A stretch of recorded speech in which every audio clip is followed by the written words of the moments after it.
Meghan Markle is trying to get back into a group she once walked away from. The Beckham Group. The same Beckham Group she had quietly cut off years ago. The same group that stopped answering her calls long before anyone else noticed. People who know what's going on say Meghan wanted one thing: a way back in. Back into the good books of the most respected power couple in Britain. Back into the warmth of the people she once pushed away. But Victoria Beckham isn't someone you hurt and then casually come back 2 years later hoping everything's magically fixed. Because the moment Meghan tried to slip back into that world, Victoria completely shut it down. And the night she finally said those 7 words on stage, everyone understood why. That moment is where our story starts. The lights were dim, the champagne was cold, and the room was filled with the kind of people whose names alone could stop traffic. It was supposed to be a simple London party. Elegant, polished, forgettable. The kind of event Victoria Beckham had been to 100 times before without ever making waves. She walked onto the stage gracefully, wearing the same calm look she'd had since her Spice Girls days. Victoria wasn't just handing out an award. She was proving once again why she was seen as the queen of quiet class. But halfway through her speech, everything changed. Victoria looked straight at a journalist in the crowd, someone who had been writing about her for years, and said, "I kept quiet too long." People need to know what she did. She didn't say Meghan's name. She didn't have to. The room froze. Every celebrity leaned forward in their seat. No one had ever heard Victoria Beckham talk like that. 11 seconds. That's all it was. Someone recorded it on their phone. The clip went online before dessert was even served. And by the next morning, 4 million people had watched Victoria Beckham break her silence for the first time in years. This wasn't gossip anymore. This was a real story, and it had a beginning, a middle, and a betrayal deep enough to echo through every corner of Hollywood and the UK. But to understand why that single sentence hit so hard, we have to go back to where it all started. There was a time when Victoria Beckham didn't just put up with Meghan Markle, she welcomed her. When Meghan first stepped into the royal spotlight, she faced something she'd never dealt with before: the brutal, non-stop pressure of the British media. And Victoria understood that pressure better than most. She had lived through decades of tabloids, photographers, and gossip. So she did something unusual. She reached out to Meghan personally, not with a PR message, not through assistants, but directly. Victoria gave Meghan something she didn't give many people: her private contact list. Not just names, but people who handled the most powerful figures in the UK. High-end stylists, crisis PR experts, private spa owners trusted by A-list clients, London's most private fashion insiders. It was her way of saying, "I know this world. Let me help you survive it." And Meghan accepted happily. Soon, the two were seen together at Wimbledon, laughing like old friends, leaning close, whispering stories as the cameras flashed. Victoria personally sent pieces from her fashion line straight to Kensington Palace. Meghan wore them proudly and praised Victoria's designs in interviews. People inside the fashion world whispered, "Victoria didn't have to do this. She's really trying to help her." She wants Meghan to feel supported. For a moment, it felt like a powerful partnership: the Hollywood Duchess and the British fashion queen. 2 glamorous women united. 2 icons standing together against the pressure.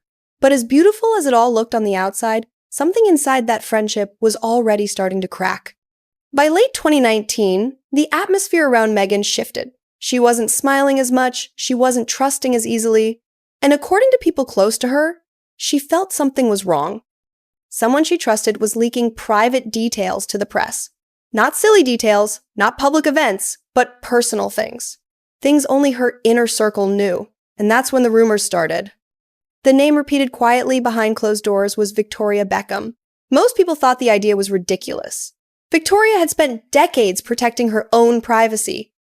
She wasn't the type to trade secrets for headlines. But Meghan became convinced someone close to her was talking, and so she reacted the only way she knew how. She cut people off quietly, completely, without explanation. One day, the invitations stopped going out.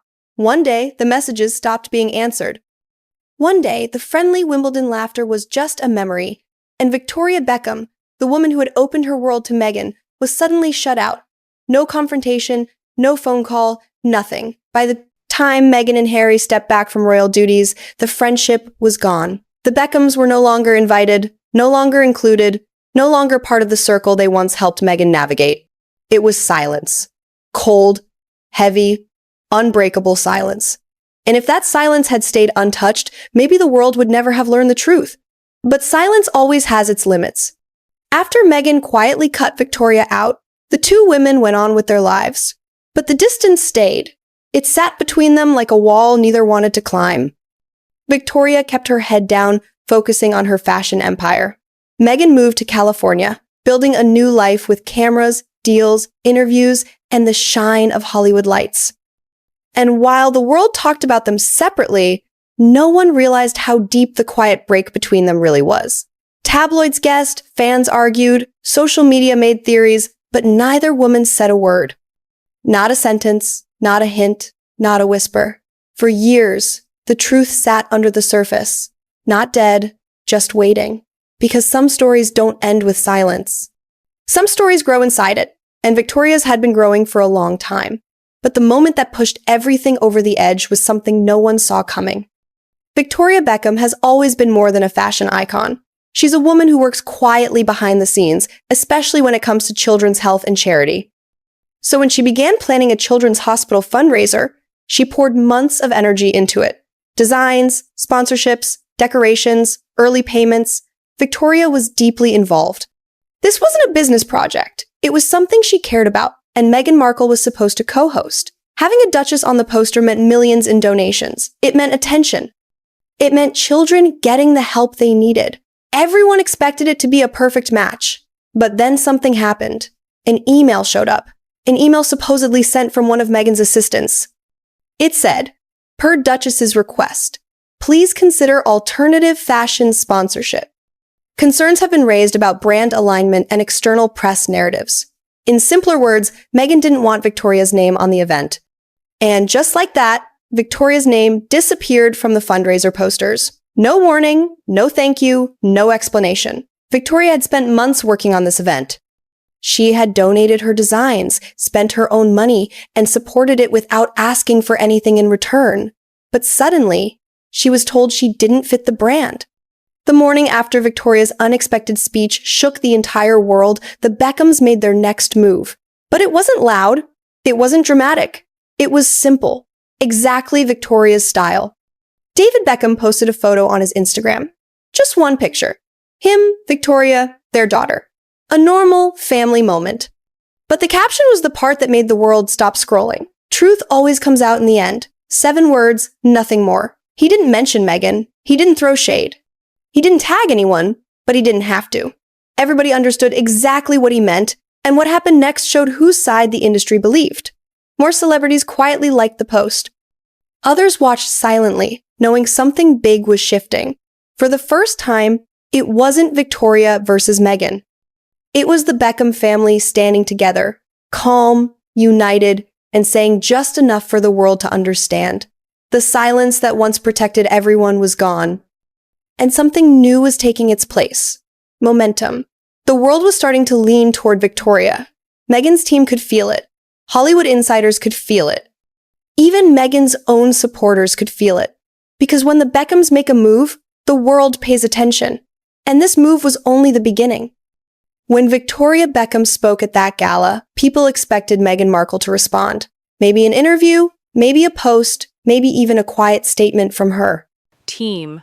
But instead, there was nothing. Not a whisper, not a tweet, not a no comment. Even Meghan's powerful circle, people who defended her before, stayed completely silent. Oprah, silent. Serena Williams, silent. Prince Harry, silent. Paparazzi caught Harry at an airport during all this. He kept his head down, lips tight, eyes forward. Reporters shouted questions. He didn't say a word. And for the first time, that silence didn't look like strength. It looked like worry. Because every minute Meghan said nothing, Victoria's words felt sharper, stronger, more believable. Then something dropped online that threw gasoline on the fire. A short audio clip, only 14 seconds long.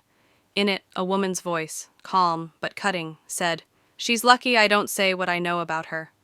No name mentioned, no context, But the uploader claimed the voice belonged to Meghan and that she was talking about Victoria Beckham. Some people insisted the audio was fake, others swore it was real. Even Meghan's strongest fans fell silent.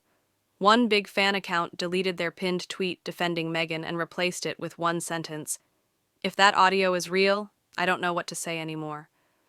Victoria didn't post anything about the clip. She didn't defend herself.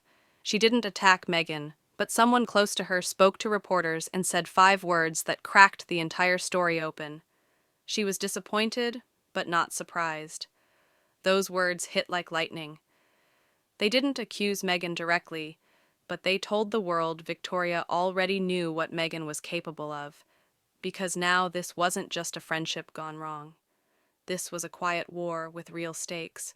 After the audio clip spread everywhere, the world waited for Victoria's next move. Would she speak again? Would she stay quiet? Would she call out Meghan directly? Then the whispers began. Whispers that Victoria Beckham was considering something she had never done before: a long-form sit-down interview, face-to-face with a respected journalist, clear, direct, unfiltered. For someone like Victoria, who built her entire reputation on silence and elegance, this idea was shocking. A friend close to her told a reporter, "People only know half the story, she's ready to tell the rest." Those words moved through Hollywood like an earthquake. Because Victoria has one thing Meghan's team fears: credibility. She doesn't run to tabloids. She doesn't drop hints on podcasts. She doesn't speak unless it truly matters. So if Victoria sat down for a real interview, the world knew she wouldn't be exaggerating. She wouldn't be dramatic. She would be factual. And factual is far more dangerous, because a Victoria Beckham interview wouldn't be gossip, it would be history.